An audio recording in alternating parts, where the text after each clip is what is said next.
한 목사님과 이런 대화를 나눴습니다. 그 목사님은 저하고는 나이가 똑같은데요. 이미 담임 목회를 한 지는 10년이 훌쩍 넘은 베테랑 목사님이셨어요. 목사님께서 저에게 이런 질문을 하셨습니다. 박 목사님, 담임 목회 해보시니까 어떠십니까? 여러분, 제가 뭐라고 대답했을까요? 처음 하는 담임 목회고 코로나와 함께 시작해서 많이 힘들 줄 알았는데 좋은 성도들 덕분에 어렵지 않게 목회하고 있습니다 라는 취지로 대답을 했습니다. 근데 그 대답을 듣고 있던 목사님의 표정이 별로 좋지 않은 것을 아주 직감적으로 알 수가 있었어요. 아마 그 목사님은 담임 목회하니까 정말 힘들고 어렵습니다 라는 대답을 기대하셨던 것 같아요. 또 제가 그 정도는 눈치챌 줄 아는 그런 그 정도의 예민함은 제가 있지 않겠습니까? 그래서 제가 이런 식으로 대화를 마무리했습니다. 좋은 성도들 덕분에 목회를 어렵지 않게 하고 있습니다 라고 대외적으로는 얘기하고요, 실제로는 어떨지 목사님이 잘 아시잖아요, 이렇게 훈훈하게 마무리했어요. 여러분 보시기에 대광교회에서 담임 목회하는 것은 난이도가 어느 정도 될 것 같습니까? 솔직한 심정으로는요, 이런 마음이에요. 이처럼 토양이 좋은 곳에서 농사를 잘 짓지 못한다면 어디 가서든 목회를 잘할 수 없겠다, 이런 마음이 정말로 솔직하게 있습니다. 하지만 또 한편으로는 저도 연약한 인간인지라 크고 작은 이슈들이 생길 때마다 근심하게 되는 것도 사실입니다. 아마 이것은 어디에 가나 어느 위치에 있거나 마찬가지겠지요. 이번에 민수기를 묵상하면서 이런 관점으로 모세라는 지도자를 생각해 보았습니다. 출애굽의 지도자로서, 이스라엘의 리더로서 모세가 겪었을 고뇌와 고통을 묵상해 보았어요. 한마디로 정말 진짜로 힘들었을 것 같습니다. 이런 좋은 곳에서 목회할 때도 어려움이 있는데 장정만 60만이 넘는 사람들을 데리고 40년 동안 광야를 통과해야 한다는 것은요, 정말로 쉽지 않은 일이죠. 모세의 사역 초기는 일종의 황금기였습니다. 이 시기, 황금기는요, 민수기 10장 11절 이전의 시기예요. 가나안 땅을 향해서 본격적으로 행군하기 이전의 시기가 모세에게 있어서는 황금기였을 것 같아요. 출애굽하고 시내산에서 율법을 받고 성막을 지었던 시기입니다. 모세가 지팡이를 드니까 나일강이 피로 변해요. 지팡이를 드니까 하늘에서 우박이 쏟아집니다. 심지어 홍해가 갈라져요. 모세가 손을 들고 기도하게 되면 전쟁에서 승리합니다. 만나라는 신비로운 음식이 매일매일 이스라엘 가운데 내려서 이스라엘 전체를 먹이고 살릴 수 있습니다. 시내산에서 하나님이 불과 구름 가운데 임하셔서 노예였던 이스라엘에게 자신들만의 율법을 수여하십니다. 또한 바로의 신전을 지었던 이스라엘 백성들에게 여호와의 신전, 성막을 주셔요. 그야말로 이 시기는 부흥의 시기입니다. 뿐만 아니라 소망이 충만했던 시기이기도 하지요. 400년 이상 애굽 땅에서 빌어먹다가 곧 자신들만의 영토, 자신들만의 국가를 얻을 수 있게 된다는 소망이 그들에게 가득했습니다. 따라서 이 시기에 모세의 리더십은 당연히 탄탄할 수밖에 없겠죠. 모세의 말대로 모든 일들이 다 실현이 돼요. 하루가 다르게 이스라엘이 발전하는 것이 눈앞에 보입니다. 따라서 당연히 사람들이 모세를 우러러 볼 수밖에 없습니다. 이런 분위기에서는요, 어지간한 문제가 생겨도, 어지간한 어려움이 와도 크게 문제가 되지 않습니다. 엄청난 성과들이 떡하니 나타나고 있기 때문에 그런 문제들은 쉽게 헤쳐나갈 수 있는 힘이 있죠. 하지만 안타까운 것은 이런 부흥의 때는 별로 길지가 않았어요. 시간적으로만 보면 2년여밖에 안 됐습니다. 출애굽 이후에 약 1년 2개월 동안 가나안 땅에 들어갈 길을 나설 준비를 마치고 가나안 땅을 향해서 행군하기 시작한 이후부터는요, 상황이 완전히 달라져요. 이때부터는요, 매일매일 고난과 어려움이 막 밀물처럼 밀려옵니다. 일단 먹는 것부터가 힘들었어요. 여러분께서는 어떤 음식을 좋아하십니까? 저는 기본적으로 김치찌개를 좋아하거든요. 하지만 제가 아무리 김치찌개를 좋아해도 1년 내내 하루 세 끼를 김치찌개만 먹는다면 그게 좋겠습니까? 아주 싫겠죠. 만나가 아무리 신비로워도요, 1년 내내 만나만 먹으니까 이스라엘은 괴로워했어요. 그들의 불평을 한번 들어보십시오. 민수기 11장 5절과 6절입니다. 같이 한번 읽어볼까요? 시작. 우리가 애굽에 있을 때에는 값없이 생선과 오이와 참외와 부추와 파와 마늘들을 먹은 것이 생각나거늘 이제는 우리의 기력이 다하여 이 만나 외에는 보이는 것이 아무것도 없도다 하니 계속 만나만 먹으니까 신물이 난다는 거예요. 차라리 애굽에 있을 때가 훨씬 더 좋았다는 겁니다. 결국 이로 인해서 하나님께서 메추라기를 보내주셔서 고기도 먹게 하시지만 이마저도 시간이 지나고 나니까 질려해요. 그래서 나중에 민수기를 보면요, 포도와 무화과와 석류는 어디 있습니까? 라는 불평을 또 합니다. 이런 상황에서 결정적인 어려움이 이스라엘에 닥치게 돼요. 가나안 땅, 기대했던 가나안 땅에 들어가지 못하는 일이 생겨요. 민수기 13장에서 이스라엘은 가데스 바네아라는 곳에서 진을 치고 12명의 정탐꾼을 가나안 땅에 보냅니다. 정탐을 마치고 온 정탐꾼들 중에서 10명의 정탐꾼들이 이와 같은 부정적인 보고서를 내놓아요. 여러분, 가나안 땅은 젖과 꿀이 흐르는 좋은 땅이 맞습니다. 하지만 그곳에 들어가는 것은 불가능합니다. 거인 자손들, 안악 자손들이 떡하고 버티며 지키고 있습니다. 우리는 그들 앞에서 메뚜기와 같습니다 라고 보고를 해요. 정탐꾼들의 보고에 이스라엘은 속된 말로 멘붕에 빠집니다. 모세와 하나님을 원망해요. 결국 이들의 불신으로 인해 이스라엘은 하나님의 징계를 받아서 무려 38년 동안을 광야에서 헤매게 돼요. 인간은 희망을 잃어버리는 순간 삶의 고통이 배가 되죠. 힘들어도 좋은 결과가 있을 거라는 희망, 고생해도 이것만 끝나면 안정을 이룰 것이라는 소망이 있으면 버텨냅니다. 하지만 끝이 알 수 없는 고난이 계속되면요, 좌절할 수밖에 없는 거예요. 이스라엘이 처한 상황이 딱 그렇습니다. 38년은요 정말 긴 시간이에요. 인내함으로 버틸 수 있는 기간이 아닙니다. 출애굽 1세대가 다 죽어야 가나안 땅에 들어갈 수 있으니 1세대가 겪었을 절망감은 이루 말할 수 없었을 거예요. 모세는요, 이런 절망감을 안고 사는 사람들과 무려 38년을 버텨야 했던 거예요. 여러분께서 이스라엘 백성이라면 이런 상황에서 모세의 리더십을 신뢰할 수가 있겠습니까? 한번 생각해 보세요. 박용모 목사가 목회를 하는데 한 2년 정도 처음에는 반짝하더니 어느 순간부터 별다를 것 없는 예배가 아주 지겹게 반복이 돼요. 교회가 발전하지도 않고 소망이 없는 것 같이 보여요. 오랜 기간 헤매는 것 같습니다. 이 정도 되면요, 담임 목사 바꿔야 한다는 말이 나오지 않겠습니까? 실제로 그런 일이 민수기 16장에 나옵니다. 가나안 땅에 들어가지 못하게 된 직후에 고라라는 사람이요, 이스라엘 리더들 250명을 선동해서 모세를 대적해요. 그 내용이 16장 1절, 2절에 나와 있는데 이것도 같이 한번 읽어볼게요. 시작.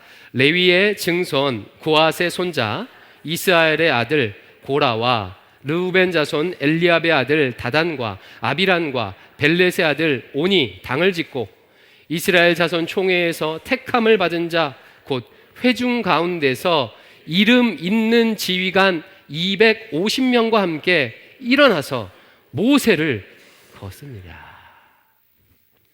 여러분, 이스라엘의 이름난 지도자 250명이 한 번에 몰려와서 대적한다고 한번 생각해 보십시오.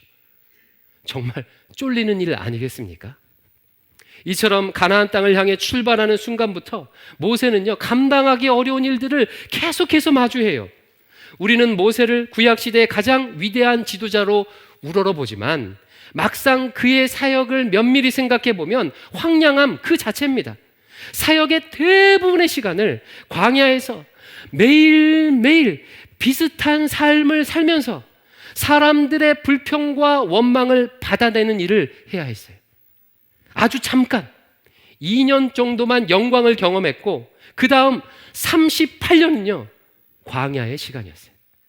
그날 발생하는 문제를 해결하는 것 말고는 더 나아질 것 없는 것 같은 삶을 무려 38년을 살아야 했습니다.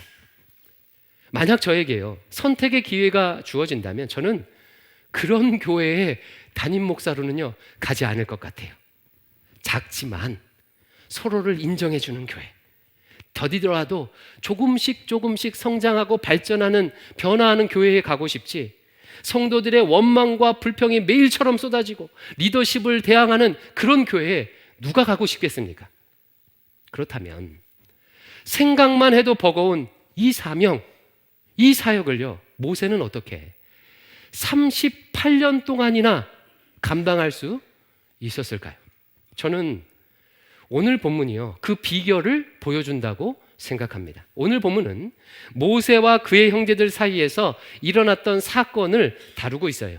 1절 말씀이에요. 제가 읽어드립니다. 모세가 굿수 여자를 취하였더니 그 굿수 여자를 취하였으므로 미리암과 아론이 모세를 비방하니라. 모세가 굿수 여자와 결혼한 것을 빌미로 미리암과 아론이 모세를 비방했습니다. 여기서 굿수 여인이 누구인지는 정확히 알 수가 없어요. 굿스가 에디오피아를 뜻한다고 말하는 학자도 있습니다. 즉 흑인 여성을 아내로 취했다는 해석을 하는 학자도 있고, 이 굿스가 미디안을 뜻한다고 해석하기도 해요. 하지만 정확한 것을 알 수가 없습니다. 어쨌든 확실한 것은요 미리암과 아론이 비방할 만큼 모세가 굿스 여인을 취한 것은 적절하지 않은 행동이었어요. 그런데 2절에 보니까요 미리암과 아론이 모세를 비방하는 진짜 이유가 나와요. 진짜 이유. 우리 2절 상반절 한번 같이 읽어보겠습니다. 시작. 그들이 이르되 여호와께서 모세와만 말씀하셨느냐 우리와도 말씀하지 아니하셨느냐 하매, 모세가 굿스 여인을 취했다는 것은요 하나의 빌미였어요. 미리암과 아론의 진짜 본심은요 다른 데 있었습니다. 하나님께서 모세와만 말씀하셨느냐 우리에게도 말씀해 주지 않으셨느냐, 즉 모세만 하나님이 세우신 선지자가 아니고 우리도 선지자다, 자신들도 리더로 동등한 위치에 서겠다는 그런 마음이 있었던 거예요. 아마 사람들에게 이런 얘기를 하고 다녔던 모양입니다. 미리암과 아론은요 모세의 형제 자매고 둘 다 모세보다 연장자입니다. 미리암은 모세 누나지요. 모세가 갈대 상자 안에 실려서 그 나일강에 떠내려갈 때 몰래 쫓아가면서 그걸 봤던 누나예요. 홍해를 건넜을 때는요 예언자가 되어서 아름다운 노래를 불렀던 예언자이기도 합니다. 아론은 모세의 형이지요. 모세 대신에 이스라엘에게 대신 메시지를 전했던 사람입니다. 이스라엘 전체에서 단 한 명뿐인 대제사장이기도 해요. 같은 배에서 태어났고 자신들이 나이가 더 많고 연장자고 하나님의 말씀이 자신들에게도 임하니 모세에게 더 권위가 주어지는 것이 못마땅했던 것이죠. 자신들도 모세 못지않은 권위를 인정받고 싶었어요. 때마침 모세가 굿수 여인을 취하여 비방거리가 생기자 그것을 빌미로 모세를 공격했던 것입니다. 자, 질문이에요. 여러분께서 만약 모세의 입장이라면 어떻게 대응하시겠습니까? 저라면요 일단 큰 상처를 받았을 것 같아요. 안 그래도 이스라엘 백성들의 불평과 불만이 매일처럼 지금 쏟아지고 있는데, 가장 믿었던 형제 자매가 내 약점을 들먹거리면서 리더십을 흔들면요, 진짜로 섭섭하고 힘들 것 같습니다. 어쩌면요, 모세에게 있어서 이때가 가장 힘든 순간 중 하나였지 않을까, 그런 추측이 들어요. 여러분, 우리가 보통 언제 힘들어 하지요? 질병, 가난, 고된 노동들도 우리를 힘들게 하지만요, 진짜 우리를 힘들게 하는 건 사람들과의 관계가 아니겠습니까? 여러 성도들을 상담해 보면 결국 사람 때문에 힘들고, 사람 때문에 괴롭고, 사람 때문에 외로운 것이 핵심이에요. 일이 힘든 건 다 참겠는데 사람 때문에 못 참겠다는 것이 대부분입니다. 그런데 그 중에서도 가장 큰 상처는요, 가깝게 지냈던 사람으로부터 받는 상처입니다. 가족이나 친한 친구나 신뢰하는 사람들, 목회자 등 그런 가까운 사람들로부터 받는 상처는요, 다른 누구에게 받는 것보다 더 힘들고 괴롭죠. 이런 차원에서 오늘 본문에서 모세가 받았을 상처는 그 어떤 경우보다 크지 않았을까라고 추측하게 되는 거예요. 때문에 저라면요, 분노했을 것 같아요. 화냈을 것 같아요. 아니, 어떻게 누나가, 형이 나한테 이럴 수 있어? 다른 사람은 몰라도 두 사람은 내 편을 들어줘야 되는 거 아니야? 안 그래도 백성들이 매일매일 나를 못 잡아먹어서 안달인데 어떻게 가족이 이럴 수가 있어? 라고 화냈을 것 같아요. 아니면 혹은 두 사람이 나를 공격했던 방식으로 똑같이 되갚아주면서 공격했을 것 같습니다. 누나랑 형은 잘못한 거 없어? 내가 탈탈 털어서 다 까발려 볼까? 나랑 당신들이랑 레벨이 같다고 생각하면 오산이야. 그동안 하나님이 나를 통해서 어떤 기적을 행하셨는지 두 눈 똑바로 뜨고 똑똑히 보고 나서도 그런 소리를 해? 누가 더 센지 한번 보여줘? 라고 하면서 실력 행사를 할 수도 있었을 것 같습니다. 그런데 모세의 반응에 대해서 3절은요, 이렇게 기록하고 있어요.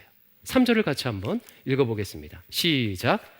이 사람 모세는 온유함이 지면의 모든 사람보다 더하더라. 본문은요, 모세가 어떤 방식으로 대응했는지를 구체적으로 말하는 대신에 모세의 성품을 언급하고 있어요. 여러분, 이 말씀은 모세가 자신을 향한 비난과 공격에 대응을 했다는 말입니까? 안 했다는 말입니까? 안 했다는 말이죠. 화를 내거나 힘을 과시하는 등의 대응을 하지 않았음을 그의 온유한 성품을 말하는 방식으로 지금 나타내고 있는 거예요. 여기서 온유하다는 말은요, 다른 말로 바꾸면 겸손입니다. 영어로 humble로 번역되는 말이에요. humble. 그러니까 모세는요, 미리암과 아론이 너만 하나님의 음성 듣느냐? 우리도 하나님의 음성 듣는다 라고 하면서 공격을 하자 이랬다는 거예요. 그래, 당신들의 말이 맞소. 당신들도 하나님의 음성을 듣는 선지자요. 내가 구스 여인을 취하였으니 비난을 받을 만나호 라고 하면서 그냥 그 공격을 받았다는 거예요. 제가요, 모세에게 배우고 싶은 성품이 있다면 바로 이 성품입니다. 사람은 누구나 다 자기 보호 본능이 있어서요, 공격을 받으면 방어하게 되어 있죠. 변호를 하든지 책임을 다른 이에게 전가를 하든지 힘이 있으면 실력을 행사하든지 어떻게든 자신을 보호하려고 해요. 그러나 모세는요, 충분한 실력도 있고 리더십도 있고 대응할 자격도 있고 권세도 있음에도 불구하고 그냥 그 비난을요 받았어요. 마치 자존심이라고는 없는 사람처럼, 그런 공격을 마땅히 받아도 되는 사람처럼, 아무것도 아닌 사람처럼 그냥 온유하게 대응합니다. 그것도 다른 사람도 아니고요, 자신의 형제 자매 미리암과 아론을 향해서 그렇게 해요. 저는요, 제 막내딸이 저한테 뭐라고 하면 그게 어떤 비난이든지 아무렇지도 않게 다 받아요. 하지만 제 아내가 저한테 뭐라고 하면 아주 작은 비난에도 제 마음이, 이거 본능이에요. 순간적으로 제 마음속에서 발끈합니다. 어떻게 이렇게 사람에 따라 이렇게 차이가 나는지 참 신기해요. 이처럼 보통은 비슷한 처지에 있는 사람끼리, 비슷한 위치에 있는 사람끼리 비교하며 싸우기 쉬운 법이죠. 형제는 형제끼리, 동창은 동장끼리, 장로는 장로끼리, 권사는 권사끼리 갈등이 생기기 쉽고 서로 참기 어려운 법이에요. 하지만 모세는 형제들의 비난을 그냥 그대로 받고 있었다는 거예요. 이것이 얼마나 어려운 일인지 성령 하나님도 잘 아시기에 이 사람 모세는 온유함이 지면의 모든 사람보다 더하더라 라고 이처럼 놀라운 평가를 하고 있는 것입니다. 그러면 또 질문이에요. 도대체 모세는요, 그렇게 힘이 있는데도 불구하고 어떻게 이런 온유한 반응을 보일 수가 있었을까요? 어떻게 아무것도 아닌 사람처럼 스스로를 낮출 수가 있었을까요? 그 이유가 3절 말씀을 감싸고 있는 2절 하반절과 4절 상반절에 나와 있습니다. 같이 한번 읽어볼게요. 2절 하반절 상절, 시작. 그들이 이르되 여호와께서 모세와만 말씀하셨느냐 우리와도 말씀하지 아니하셨느냐 하며, 여기서부터가 중요해요. 자, 주의를 집중해서 읽습니다. 시작. 여호와께서 이 말을 들으셨더라. 여호와께서 갑자기 모세와 아론과 미리암에게 이르시되, 하나님께서 이 모든 상황을 듣고 아시고 하나님께서 개입하셨다는 뜻이죠.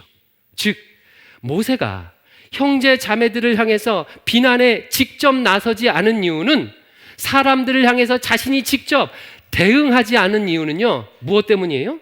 모세 대신 누가 대응해 주셨기 때문에? 하나님이요. 하나님께서 모세 대신에 해결해 주셨기 때문이에요. 출애굽기와 민수기를 읽어보면 모세는 여러 차례 위기에 직면합니다. 아니, 모든 순간이 위기였어요. 이때 모세가 매번 보이는 공통적인 자세가 있어요. 어떤 문제를 만나든지 사람을 향해 대응하지 않고, 사람을 향해 혈기를 부리지 않고 하나님 앞에 그 문제를 들고 나갔습니다. 그러면 하나님께서는요, 어떻게 해결해야 될지 알려주시거나 아니면 본인이 직접 해결해 주셨어요.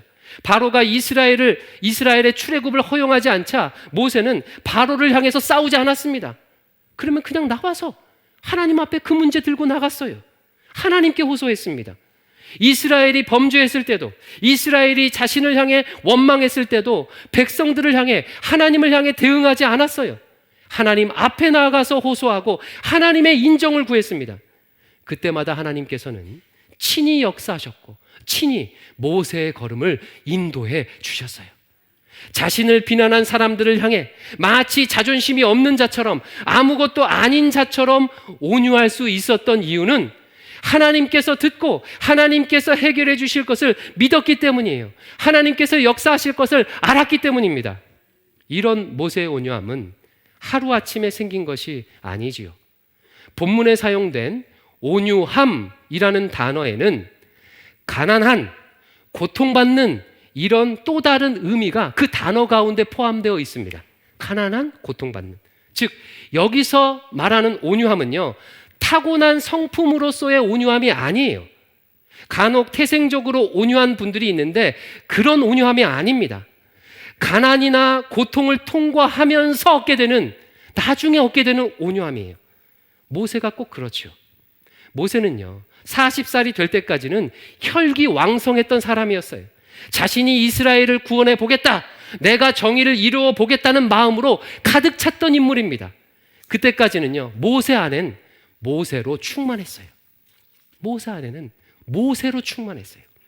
결국 자신이 직접 정의를 실현하려다가 애굽인을 살해했고, 이 일로 모세는 광야로 도망갑니다. 그리고 모세는 도망자로서 광야에서 무려 40년을 보내면서 자기 안에 충만했던 모세를 없애는 시간을 보냈어요. 하나님 앞에서 내가 아무것도 아닌 먼지와 같은 존재라는 것을 깨닫고 인정하는데, 자신을 비우는데 40년이 걸렸어요. 가시떨기에서 하나님을 만났을 때 모세가 했던 첫 마디가 이것을 잘 보여주죠. 우리 지난주에 보지 않았습니까? 하나님께서 가시떨기에 나타나셔서 모세야 모세야 부르시니까, 그리고 사명을 주시니까 모세가 뭐라고 대답해요? 내가 누구이간데, 내가 누구이간데, 나 아무것도 아니다. 자기 자신으로 충만했던 모세가 자기를 비우게 되었을 때 하나님은 그 빈자리에 찾아오셨고, 모세 안에는 모세가 아닌 여호와 하나님으로 충만하게 된 거예요. 그래서 얻게 된 온유함입니다. 이런 온유함이 있으면 자존심을 내세우지 않아도 되지요. 내 안에 계신 하나님이 이미 다 들으셨고, 내 안에 계신 하나님이 이미 다 모든 것을 아시고, 나와 함께 하신 하나님이 인도해 주실 것이기 때문입니다. 사람들 앞에서 혈기 부릴 필요가 없는 거예요. 바로 이것이 모세가 그 혹독한 환경과 38년의 시간에도 사명을 감당할 수 있었던 비결이에요. 또한 그리스도의 제자가 사명을 감당하는 방법이기도 합니다. 예수님은 나를 따라오려거든 자기를 부인하고 따라오라고 하셨어요. 또한 자기를 낮추는 자가 높아질 것이라 말씀하셨습니다. 즉 없어지는 자가 제자고, 없어지는 방식으로 사명을 감당하는 자가 제자라는 거예요. 자식들을 향해 부모가 있어질수록 자식과 부딪히죠. 배우자를 향해 내가 있어질수록 배우자와 갈등합니다. 성도들을 향해서 내가 있어질수록 교회에서 갈등할 수밖에 없어요. 하덕기 씨의 노래 중에 가시나무라는 노래가 있습니다. 여러분 다들 아실 거예요. 내 속엔 내가 너무도 많아 당신의 쉴 자리 없네 라는 가사로 시작돼요. 내 속에 내가 너무나도 많기 때문에 배우자도 자녀도 심지어 하나님도 내 안에 머물 공간이 없다는 거예요.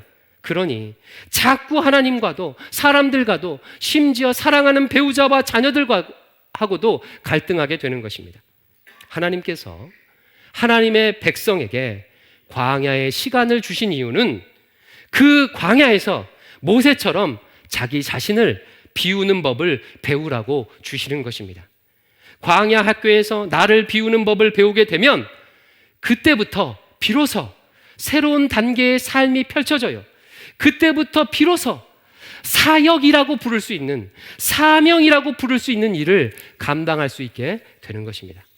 내가 없어질수록 그 자리에 주님이 거하시고, 주님이 거하실수록 나를 향해서 비난하는 사람들조차도 품으면서 사명과 사역을 감당할 수 있는 것입니다. 제가요, 가정에서 과거보다 샬롬을 누리게 된 가장 큰 비결도 여기에 있어요. 여러 차례 말씀드렸죠. 저는요, 제 자녀들보다 학력이 높습니다. 제 자녀들이 제일 높은 학력은 고졸이에요. 근데 저는요, 대학원도 졸업했어요. 공부 많이 했고요, 인생의 경험이 훨씬 더 길어요. 많은 청년들을 상담하고 지도했기에 진로에 대해서는요, 제가 누구보다도 잘 안내할 수가 있습니다. 그래서 한때는 저의 이런 경험을 가지고 아이들에게 적용하려고 무지애를 썼어요. 그러나 돌아오는 것은 갈등이었습니다. 광야의 시기를 통과하면서 자녀들 앞에서 바보가 되는 법을 배웠어요. 아이들 앞에서 제가 없어지기로 했습니다. 대신 내 안에 계시면서 이 모든 것을 듣고 보고 계시는, 그리고 행하시는 하나님을 의지하기로 했어요. 물론 안 될 때도 많죠. 하지만 그렇게 하려고 노력하기 시작하니까 예전과 비교할 수 없는 샬롬을 누리고 있습니다. 또한 하나님께서 앞으로 내 자녀들을 어떻게 인도하실지 기대하고 있습니다. 사랑하는 성도 여러분, 제자는 없어지는 방식으로 있어지는 사람이 제자입니다. 모세는 사람들 앞에서 없어졌기에 성경의 어떤 인물보다 있는 자가 되었어요. 광야 같은 인생길, 내 안을 나로 채우지 마시고 먼지처럼 없어지십시오. 그리고 그 빈 공간을 하나님으로 채우십시오. 하나님께서 친히 있어지도록 역사하실 것입니다. 나의 모든 억울함도 풀어주시고 나를 세워주시고 인도하시고 버티게 하시고 38년도 견디게 하실 거예요. 사명의 자리에서 없어짐으로 있어지는 제자가 되시기를 축원합니다. 우리 이 마음을 담아서 같이 함께 사명이라는 찬양을 할 텐데요.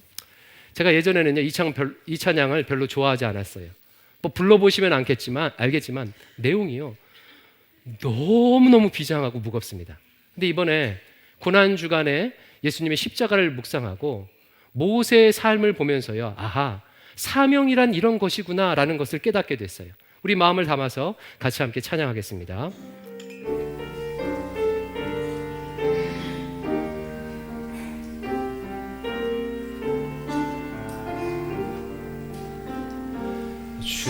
주님이 홀로 하신 듯이 나도 따라가오. 모든 물과 피를 흘리신 그 길을 나도 가오. 험한 삶도 나는 괜찮소.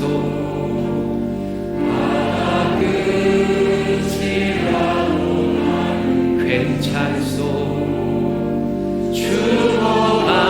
죽어가는 저를 위해 나를 버리지 말아오. 아버지 나를 보내주오. 나는